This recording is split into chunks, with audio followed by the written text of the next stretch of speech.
د افغانستان نوین قدرمنو لیدونکو اوریدونکو سلامونه او نیکی هیلې مې ومنئ. درنو دوستانو، که افغانستان نوین مو نوی لایک کړئ، لایک او سبسکرایب یې کړئ، له دوستانو سره مو شریک کړئ.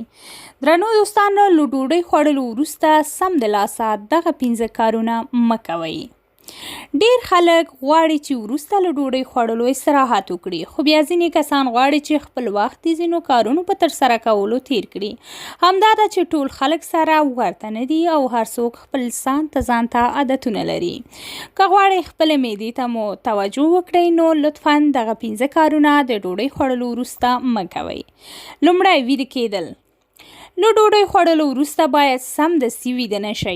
ان که ډیر خوب هم درغلی وي، د دې دلیل دا دی چې ښایي د خېټې باد او نارامي سره مخامخ شئ. که چیرې له ډوډۍ وروسته سمدستي څملئ او ویده شئ، نو ښایي د شپې په موده کې ستاسو معده په درد باندې شي.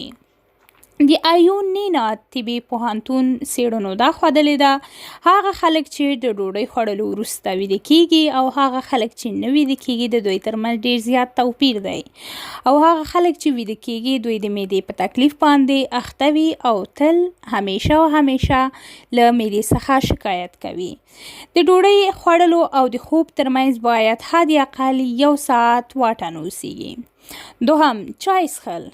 که غواړئ چې څملئ او ویده شئ، نو چای څښل هیڅکله ښه نه دي، له دې امله چې چای په خپل جوړښت کې ټاینیک اسید لري. نو که چیرې له ډوډۍ وروسته سمدلاسه وڅښل شي، د بدن اوسپنې د جذبولو په پروسه اغیزه کوي او کولی شي هغه پروتینونه او اوسپنې مخه ونیسي چې بدن کې له غذا څخه اخیستل کیږي. څېړنې وایي چې له ډوډۍ څخه وروسته سمدلاسه چای څښل په بدن کې د اوسپنې د جذبولو پروسه 15 سلنه راټیټوي. نو په همدې اساس په بدن کې د اوسپنې کمښت، د بې اشتهایي، د سینې درد، د وینې کمښت، سرګنګسي، د فلجېدو احتمال، د بدن کمزوري کېدل، د پښو او لاسونو د یخوالي لامل ګرځي. دریم، د سګرټو څښل. که څه هم ډیر هغه کسان په دغه ښه پوهیږي چې سګرټ څکول پرته له کومې استثنا څخه د دوی روغتیا ته مضر دي، خو سره له دې بیا هم خپل عادت ته دوام ورکوي. د سګرټو څکولو تر ټولو مضر وخت له ډوډۍ خوړلو وروسته دی. د ډوډۍ خوړلو او سګرټو څکلو پرمنځ مو واټن مراعات کړئ، ځکه چې سګرټ نیکوتین لري او دغه دود د هغه اکسیجن مخه نیسي چې هضمې ته اړین دي. سربیره پر ده، لکه څنګه چې څېړنو په اثبات رسولي، که یو څوک وروسته له ډوډۍ سمدلاسه یو سګرټ وڅکي، دغه یو سګرټ مساوي دی له 10 سګرټو سره. او په پای کې همدا وروسته له ډوډۍ سګرټو څکول دي چې د کولمو ناروغۍ او د سږو سرطانونو خطر زیاتوي. حمام کول. که چیرې وروسته له ډوډۍ سمدلاسه حمام وکړئ، نو ستاسې د بدن د وینې جریان به په ځانګړي ډول په لاسونو او پښو کې زیات شي.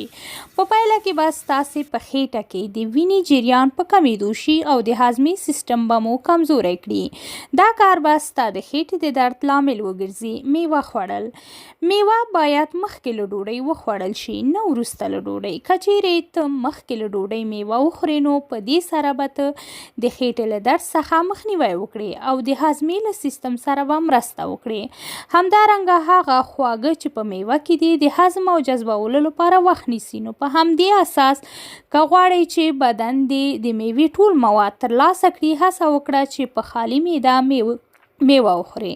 خو که چیرې وروسته له ډوډۍ میوه وخوري، نو ښایي چې دا به د سوی هاضمې، اړګمي او د معدې د سوزش لامل وګرځي.